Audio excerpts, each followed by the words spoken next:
Assalamualaikum warahmatullahi wabarakatuh. Bismillahirrahmanirrahim. Alhamdulillah wassalatu wassalamu ala sayyidina Rasulillah wa ala alihi wa sahbihi wa man walah wattaba'a huda thumma amma ba'd. Allahumma iftah 'alaina hikmataka wanshur 'alaina min khazain rahmatika ya arhamar rahimin. Allahumma shrah lana sudurana wa yassir lana umurana wa hlul 'uqdatam min alsinatina yafqahu aqwalana. Nawaina ta'alluma wa ta'lim wa tadhakkura wa tadhkir wa nafa'a wa intifa' wa zifadata wa istifadah wal hatta ala tamassuki bi kitabillahi wa sunnati nabiyyi sallallahu alaihi wasallam wa du'a ila al-huda wa dalalata ala al-khair ibtigha'a wajhillahi wa mardatihi wa qurbihi wa thawabi amin Allahumma amin. Allahumma atrik alsinatana bi tilawati kitabikal azim warzuqna tilawatan sahihatan fasihatan mutabiqatan lil manquli an Rasulillah sallallahu alaihi wasallam min ghairi ziyadati wala nuqsan ma'a tadabburi wa tafakkuri wal amali bi muqtadal Qur'anil azim ya rabbal alamin. Qala Allah subhanahu wa ta'ala a'udzu billahi minasyaitonir rajim wa rattilil Qur'ana tartila wa qala an-nabiy sallallahu alaihi wasallam khairukum man ta'allama al-Qur'ana wa 'allama. Alhamdulillah, bersyukur kita kepada Allah Subhanahu wa taala kerana diberikan kesempatan untuk sama-sama lagi dalam perbincangan kita berkaitan dengan ilmu qiraat. InsyaAllah kita akan teruskan lagi perbincangan kita pada membincangkan risalah pengenalan ilmu qiraat yang disusun oleh Ustaz Muhammad Tariq hafizahullah taala wa nafa'ana bihi wa bi ulumihi wa bi ulumi masyayikhihi wa masyayikhina fid darain amin. Siri yang kelima, sejarah perkembangan ilmu qiraat. Okey, setiap ilmu pasti ada perkembangan yang tersendiri ataupun kita kata sejarah. Maka begitu juga ilmu qiraat. Okey, yang pertama, Al-Quran dan qiraat pada zaman baginda. Ini kita kata dia punya silsilah dia ataupun perkembangannya. Okey, Jibril alaihi salam mengajarkan Nabi sallallahu alaihi wasallam Al-Quran dan qiraat, dan Nabi sallallahu alaihi wasallam menghafaznya. Okey, seperti yang kita ketahui bahawa Nabi sallallahu alaihi wasallam mempunyai sifat yang dikurniakan oleh Allah Taala, iaitu al-fatanah, iaitu syiddatu zakat. Maka apa yang diajarkan oleh Jibril alaihi salam kepada Nabi sallallahu alaihi wasallam, maka Nabi dapat menyerap semuanya. Tak sama macam kita lah, kita ada ingat, ada lupa. Baik. Yang seterusnya, Nabi SAW mengajarkan kepada sahabat radhiyallahu ta'ala anhum. Maka selepas daripada baginda SAW mempelajari daripada Jibril alaihi salam, maka baginda SAW mengajarkan kepada para sahabat. Dan kita perlu ketahui bahawa setiap apa yang Nabi ambil daripada Jibril alaihi salam, Nabi tak ajar semuanya kepada para sahabat. Jadi setiap sahabat ni Nabi mengajar qiraat yang berbeza, sesuai dengan kemampuan yang ada pada sahabat tersebut. Baik. Kemudian sebahagian yang seterusnya, sebahagian daripada sahabat radhiyallahu ta'ala anhum mengajarkan kepada sahabat-sahabat yang lain. Okey, maksudnya sahabat yang belajar daripada baginda sallallahu alaihi wasallam, mereka mengajarkan pula kepada sahabat-sahabat yang lain. Okey, seperti mana yang kita ketahui bahawa di sisi para sahabat sendiri, mereka ada martabat-martabat yang tersendiri.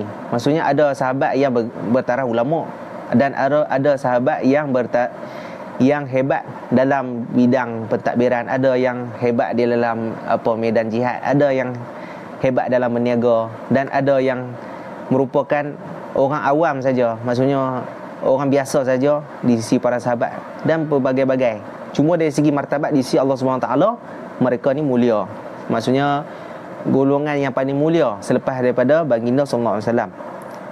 Jadi disebabkan perbezaan inilah maka para sahabat yang pandai, ataupun kita kata yang bertaraf ulama di kalangan para sahabat, maksudnya kibar ulama di kalangan para sahabat, mereka inilah yang mengajar sahabat yang lain berbagai ilmu, antaranya Al-Quran.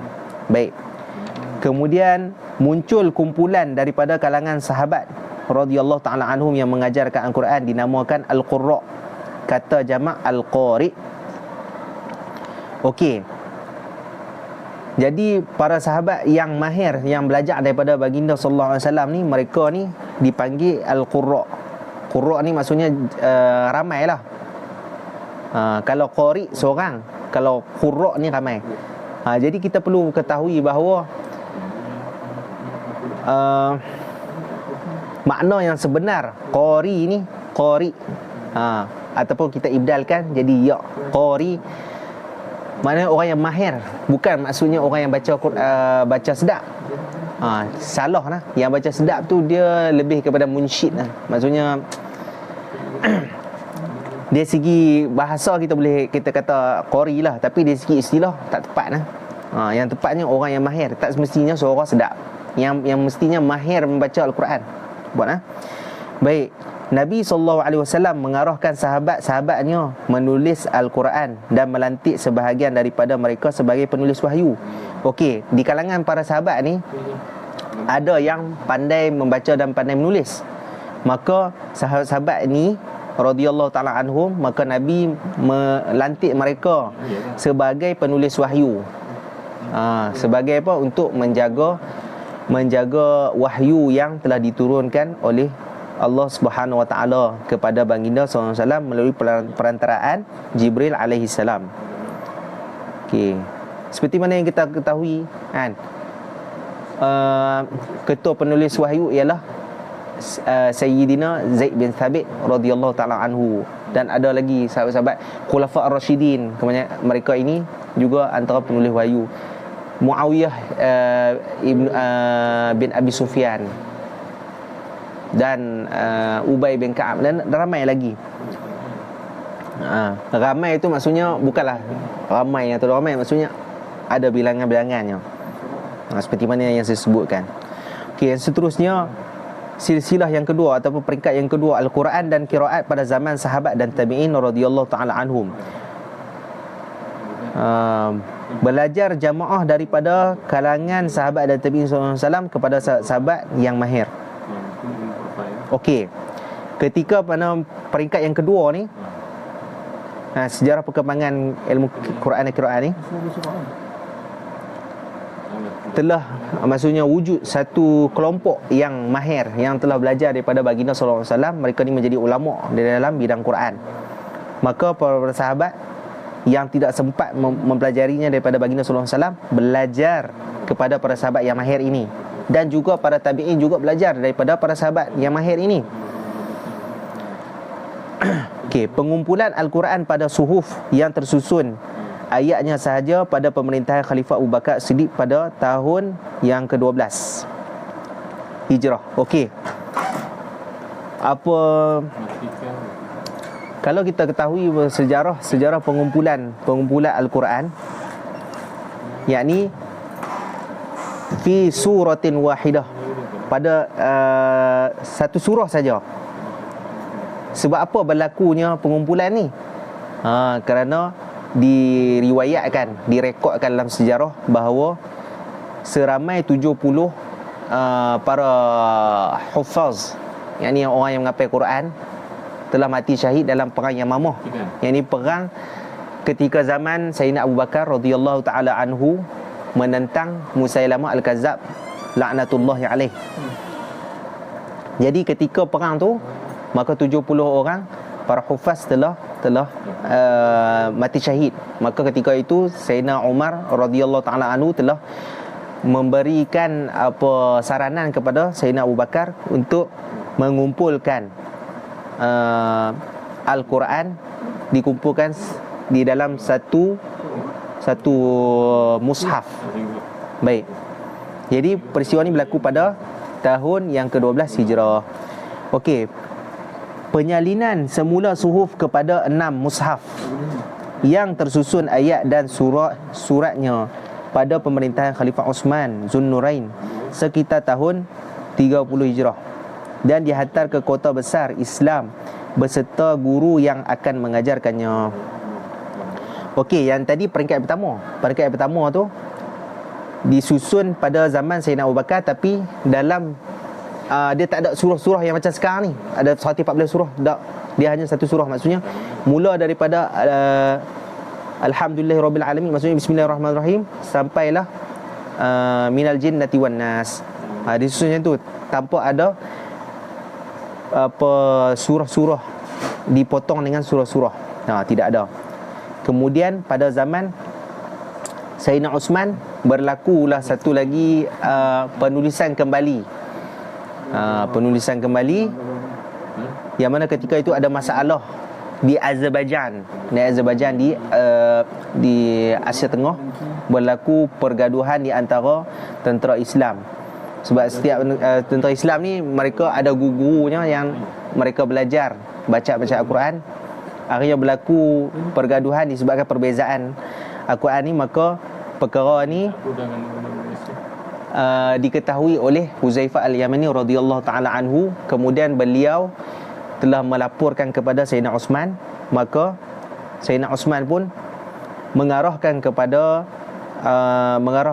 untuk dikembalikan semua mushaf-mushaf yang telah dihantar ke wilayah tu, dibakar dan ditulis kembali dan dilantik kembali squad ataupun kita kata grup kumpulan penulis wahyu yang sekali lagi dilantik Zaid bin Sabit radhiyallahu ta'ala anhu sebagai ketua penulis wahyu, dan juga barisan-barisan penulis-penulis wahyu yang lain untuk ditulis kembali dan diperbaiki apa yang sepatutnya diperbaiki. Satu mushaf disimpan oleh khalifah yang dipanggil mushaf imam. Kemudian baki-baki mushaf yang lain dihantar ke wilayah-wilayah Islam yang wujud pada zaman tersebut, berserta guru setiap mushaf yang dihantar ke wilayah-wilayah Islam itu dihantar bersama dengan guru yang mahir untuk mengajarkan bacaan Al-Quran sesuai dengan mushaf-mushaf yang dihantar.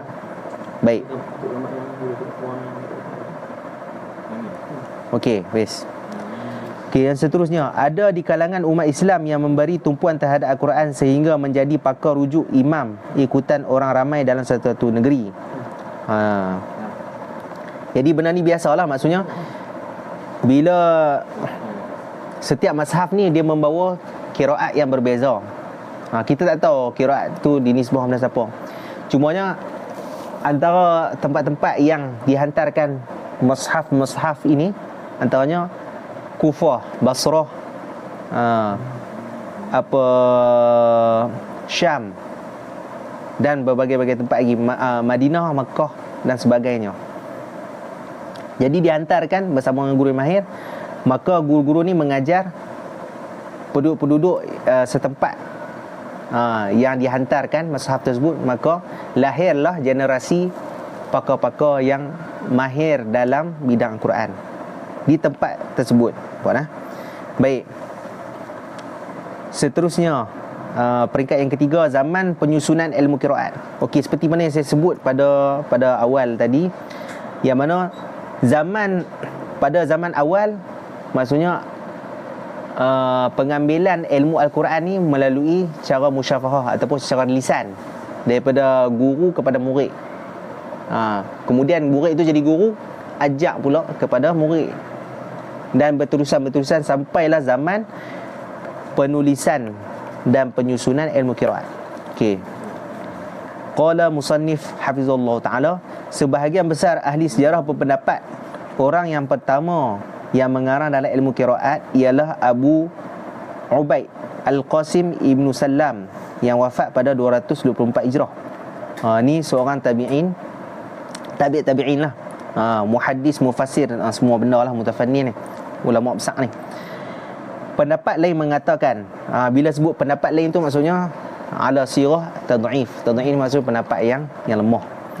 Maksud pendapat yang kuat di sini ialah Abu Ubaid Al-Qasim Ibnu Sallam, orang yang pertama yang menyusun dalam ilmu qiraat. Ada pendapat lain mengatakan bahawa Yahya Ibnu Ya'mar. Okey, Yahya Ibnu Ya'mar ni antara tokoh penting, wafat pada 90 Hijrah, antara tokoh penting dalam meletakkan tanda-tanda dan simbol di dalam Al-Quran, ataupun kita panggil dalam ilmu dhabtul Quran. Ilmu dhabtul Quran ni maksudnya ilmu meletakkan titik di dalam Quran, baris ataupun simbol-simbol yang yang berkaitan yang ada dalam Quran. Contoh macam tanda sukun, tanda syaddah dan sebagainya yang ada dalam Quran. Maka selepas daripada Khalid bin Ahmad Al-Farahidi, maka selepas daripada beliau, tokoh yang sangat yang berpengaruh ataupun yang memberi kesan besar dalam dhabtul Quran ialah Yahya ibnu Ya'mar radhiyallahu taala anhu. Okey, yang seterusnya Abu Bakar ibnu Mujahid. Okey, ni generasi yang seterusnya, merupakan orang yang pertama yang wafat pada 324 Hijrah, merupakan orang yang pertama mengumpulkan 7 qiraat dalam kitabnya As-Sab'ah fil Qiraat, yang membezakan qiraat yang sah dan syadz. Okey, seperti mana yang kita faham sebelum ni, apakah itu qiraat yang sah, seperti mana yang telah saya sebutkan dan juga musannif sebutkan di dalam risalah ini, dan apakah itu qiraat yang syadz, kita tak perlu ulang lagi. Jadi beliau adalah orang yang pertama yang mengumpulkan 7 qiraat. Jadi maksudnya selepas daripada penulisan beliau ni, maka orang awam menganggap bahawa qiraat itu tertentu pada 7 qiraat, bermula daripada penulisan beliau rahimahullah taala. Kemudian datang pula peringkat penyusunan qiraat syadzah dan taujih qiraat. Okey, bukan saja qiraat yang sahih saja yang direkodkan ataupun disusun, ditulis, bahkan qiraat syadz dan taujih qiraat juga ditulis sebagai apa? Sebagai ala sabil ta'lim, untuk pembelajaran. Sebab ada qiraat syadz dan taujih qiraat syadz ni yang mempunyai kepentingan ataupun faedah dalam penafsiran Al-Quran. Jadi direkodkan juga oleh para ulama. Ulama tak buang apa qiraat-qiraat yang syadz ni. Baik, yang seterusnya, ramai qurra mula menyusun qiraat 7. Maksudnya orang yang pertama yang menyusun 7 qiraat ni ialah Ibnu Mujahid radhiyallahu taala anhu. Kemudian beliau menjadi maksudnya perintis kepada penyusunan qiraat 7. Maka selepas daripada beliau, ramai qurra yang menyusun qiraat 7. Dan yang paling masyhur ialah kitab At-Taisir karangan Abu Amru Ad-Dani. Ni silsilah Zahabiyah. Silsilah Zahabiyah dalam ilmu qiraat bermula daripada Imam Abu Amru Ad-Dani. Merupakan seorang imam qura yang sangat masyhur, yang sangat hebat dalam bidang qiraat ni, yang berasal daripada Andalus. Berasal daripada Andalus. Okey.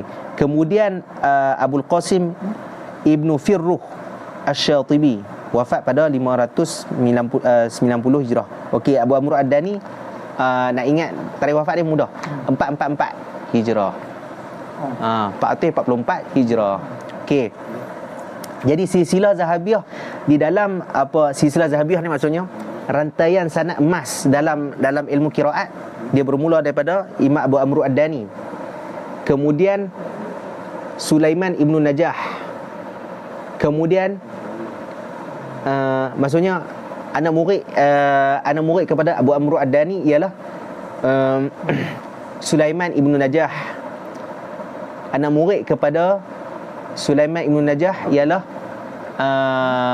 Allahumma salli alaihi wasallam Al-Balansi. Balansi kalau sekarang ni orang panggil Valencia. Latin, kalau bahasa Latin sekarang Valencia, ada kelab bola nama Valencia kan. Okey, Al-Balansi dia asalnya daripada perkataan Arab Al-Balansi. Ibnu Huzail dia panggil, Ibnu Huzail Al-Balansi. Okey, Ibnu Huzail Al-Balansi ni merupakan guru kepada Al-Imam Asy-Syatibi rahimahullah ta'ala. Yang mana Imam Asy-Syatibi ni asal daripada Syatibah, Andalus. Kemudian berpindah ke Mesir. Berpindah ke Mesir. Jadi keempat-empat ulama ni semua berasal daripada Andalus. Andalus sekarang ni Sepanyol lah. Mana? Jadi ilmu qiraat ni sangat pesat di sana. Okey. Jadi Imam Abu Amru Ad-Dani,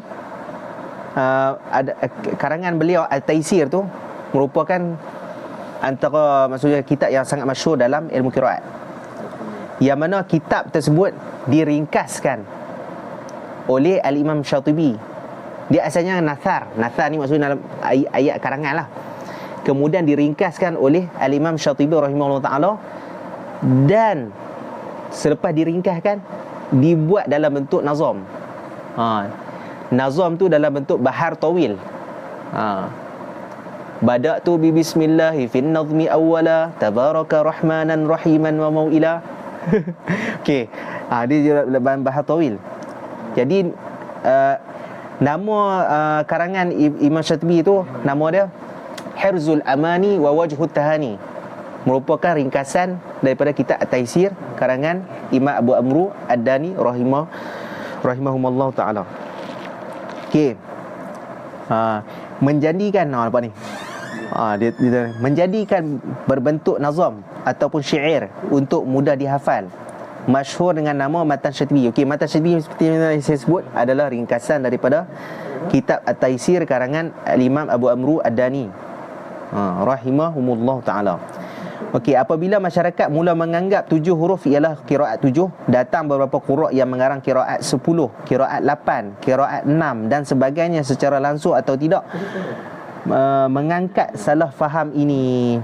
Okey, maksudnya bila para ulama melihat masyarakat terbina doktrin pada mereka, dia berkata 7 huruf ni adalah 7 qiraat, maka para ulama telah pun mencuba ataupun berusaha mengangkat apa orang panggil kesalahfahaman di kalangan para masyarakat ni dengan mengarang qiraat 10, nak menunjukkan bahawa qiraat 7 tu, 7 huruf tu bukanlah maksud qiraat 7, tapi maksudnya ala sabili al-kuthur, maksudnya banyak. Mana? Bukan maksudnya ala sabilil hasr, maksudnya tertentu dengan qiraat 7. Tak nah. Baik. Datang selepas itu Abul Khair Muhammad Ibnul Jazari, yakni Imam Ibnul Jazari, wafat pada 833. Ni ulama besar lah, ulama besar yang sangat hebat lah, sangat hebat, yang dipanggil penghulu segala qurra. Okey, wafat pada 833 dengan kitabnya An-Nashr fil Qiraatil Ashr, yang mengumpulkan kesemua qiraat mutawatirah, dan kemudian menjadikannya nazam syair diberi nama Thaibatun Nashr fil Qiraatil Ashr. Okey, saya cerita sikit berkenaan Al-Imam Ibnul Jazari rahimahullah ta'ala. Okey, berkenaan kitabnya An-Nashr. Okey, asalnya kitab An-Nashr ni dia macam mana? Kitab An-Nashr fil Qiraatil Ashr ni, yang mana beliau mendatangkan semua qiraat-qiraat yang beliau jumpa, yang beliau belajar daripada guru-guru beliau berserta dengan sanad. Maka kitab yang pertama tu An-Nashr fil Qiraatil Ashr tu agak banyak sikit jilid dia. Kemudian beliau meringkaskan, yakni dia membuang sanad yang panjang tu, dijadikan nama kitab yang seterusnya, ringkasan tu orang panggil Taqribun Nashr. Kemudian selepas daripada itu beliau meringkaskan lagi dan menjadikannya dalam bentuk syair yang dipanggil Thayyibatun Nashr fil Qiraatil Ashr dengan menggunakan bahar rojas. Qala Muhammadun huwa ibnul Jazari ya dzal jalali irhamhu wastur waghfiri. Okey, saya ingat yang depan ni lah. Jadi nak bagi contoh. Okey, jadi ni antara figura-figura ataupun tokoh-tokoh yang besar yang berjasa dalam menyusun ilmu qiraat sehinggalah sampailah kepada kita rahimahumullahu ta'ala. Wallahu subhanahu wa ta'ala a'la wa alam. Kita akan meneruskan lagi perbincangan kita pada ciri yang terakhir selepas ni. Semoga ilmu yang maksudnya perkongsian ni bermanfaat kepada semua. Subhanakallahumma wa bihamdika asyhadu an la ilaha illa anta astaghfiruka wa atubu ilaik. Bismillahirrahmanirrahim. Wal 'asr innal insana lafi khusr illa alladhina amanu wa 'amilus solihat wa tawassaw bil haqq wa tawassaw bis sabr. Assalamualaikum warahmatullahi wabarakatuh.